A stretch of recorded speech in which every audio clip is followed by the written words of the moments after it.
Economists on PM Rowley's legacy: decline, deficits, debt, and downgrades.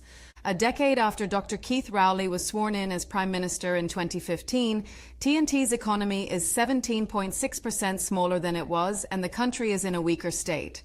In early January, Prime Minister Rowley announced that he will not be contesting elections again and will be retiring from politics. Several economists spoke to the Sunday Business Guardian after they were asked to examine economic data and give an assessment of Rowley's legacy in managing TNT's economy over the last 10 years. Using the academic A to F grading system, the economists were also asked to rate the handling of the economy over the past 9 years and 4 months that Rowley was Prime Minister. He received a poor grade from 2 of the 3 economists who chose to give it. Colm Imbert was Minister of Finance from September 2015, when the People's National Movement was re-elected to office. University of the West Indies, UWI economist Dr. Valmiki Arjun, who examined economic data during the last 9+ years of the Rowley administration, said real gross domestic product, GDP, fell from $187.5 billion in 2015 to an estimated $154.5 billion in 2024 because of lower levels of energy production. This decline is evident in fiscal underperformance, heightened debt, rising poverty and inequality, diminished investor confidence, and deepening economic uncertainty. Indeed, much of this decline can be attributed to reduced energy production, an industry accounting for roughly 30 to 40% of our GDP, together with effects of lockdowns, supply chain disruptions, and the global trade slowdown during the pandemic, he said. Arjun added that although the economy has shown modest growth in this post-pandemic period, averaging 1.41% annually since 2022, TNT has yet to catch up with pre-pandemic performance levels. Using International Monetary Fund (IMF) data, TNT's 2024 GDP still lags 6.14% behind 2019 levels, Arjun said. Growth was also hindered by increased taxes to compensate for the loss in energy revenues, like raising the corporate tax from 25% to 30%, and other numerous obstacles to business competitiveness, such as port clearance delays, difficulties obtaining licenses and permits, limited access to forex and crime, all of which deter business operations, expansion, and new investments. He then looked at investment flows into TNT over the past few years and said, for instance, foreign investors have been withdrawing investment from TNT's economy, with total foreign direct investment, FDI, net inflows from 2015 to 2023 amounting to negative $3.18 billion. Arjun then highlighted data in TNT's important energy sector. In the last 9 years, the energy sector saw significant declines in output, with natural gas, LNG, and crude oil production falling by about 35%, 45%, and 36% respectively, largely due to maturing reservoirs and a slower than anticipated pace of new field development. Fiscal performance. Arjun then examined the fiscal data over the last 10 years. He said, naturally, the decline in economic growth reduced revenue collection, leading to a 9-year cumulative deficit of $69 billion and pushing the exchequer account, the primary account for government spending, consolidated fund, into an overdraft exceeding $47.76 billion in 2023, an increase of $14.4 billion since 2015. He explained that the deficit was largely shaped by energy revenue volatility.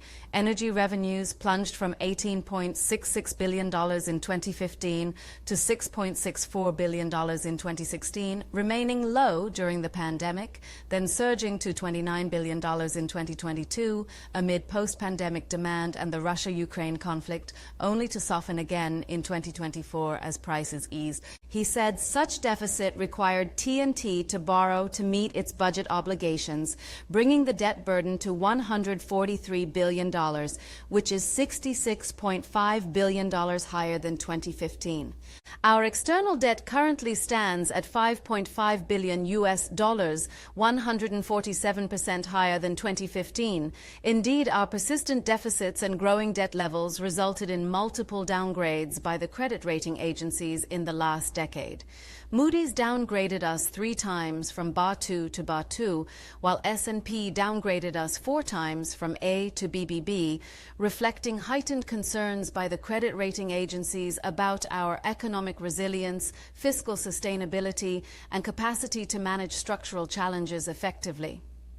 He also said that Moody's rating places T&T in the speculative grade rating, indicating higher perceived challenges to service the country's debt during economic downturns or adverse market conditions, while T&T is currently in the lowest notch of investment grade S&P.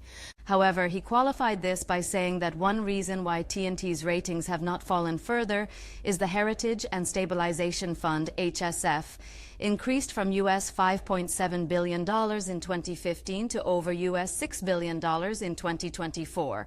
Forex Arjun then analyzed one of the biggest complaints of the business community in T&T, which is a lack of foreign exchange to do business locally and internationally. T&T's foreign reserves declined over the last decade, which has led to the grim situation that exists today.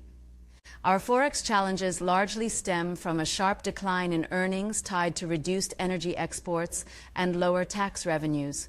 Although the central bank of T&T, CBTT, injects $100 to $150 million into the banking system every month, demand still far outstrips supply.